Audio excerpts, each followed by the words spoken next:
ನಾವ್ ಈ ಸಲ ಬಿಜೆಪಿ ಕೊಟ್ಟು ಹಾಕ್ತೀವಿ ಅಣ್ಣ, ಯಾವ ಬಾಯೆಲ್ಲ ಮಾತು ಹೇಳ್ತೀರಣ್ಣ ನೀವು ಮೈದಾರಿ. ನಾವ್ ಈ ಸಲ ಬಿಜೆಪಿ ಕೊಟ್ಟು ಹಾಕ್ತೀವಿ ಅಣ್ಣ, ಯಾವ ಬಾಯೆಲ್ಲ ಮಾತು ಹೇಳ್ತೀರಣ್ಣ ನೀವು ಮೈದಾರಿ. ಅವ್ರು ಏನ್ ಮಾಡಿದ್ದಾರೆ, ನಮಗೆ ಮುಸಲ್ಮಾನಿಗೆ ದ್ರೋಹ ಮಾಡಿದ್ದಾರೆ. ಪಕ್ಷ ಯಾವುದೇ ಗಲಿ ನಮಗೆ ಸಂಬಂಧ ಇಲ್ಲ. ಕಾಂಗ್ರೆಸ್ ಸೋಲ್ಸ ನಮ್ಮ ಗುರಿ ಇರುತ್ತೆ. ಖಂಡಿತ ನಾವು ಕಾಂಗ್ರೆಸ್ ಸೋಲಿಸ್ತೀವಿ.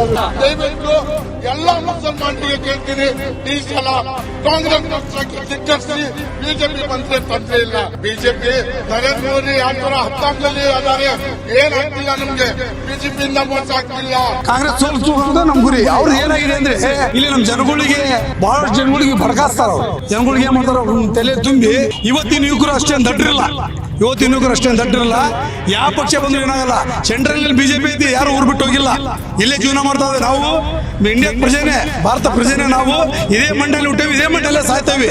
ಬಟ್ ಇವರು ನಂಬಿಕೆಗೆ ಯಾರು ಸಾಯ್ತಾರೆ, ಯಾರು ಇಲ್ಲ. ಯಾವ್ಯಾವ ಕಾರಣಕ್ಕೂ ಏನೇ ಬರಲಿ ನಾವು ಕಾಂಗ್ರೆಸ್ ಸೋಲ್ಸೋದೇ ನಮ್ಮದೊಂದು ಉದ್ದೇಶ ಆಗಿದೆ.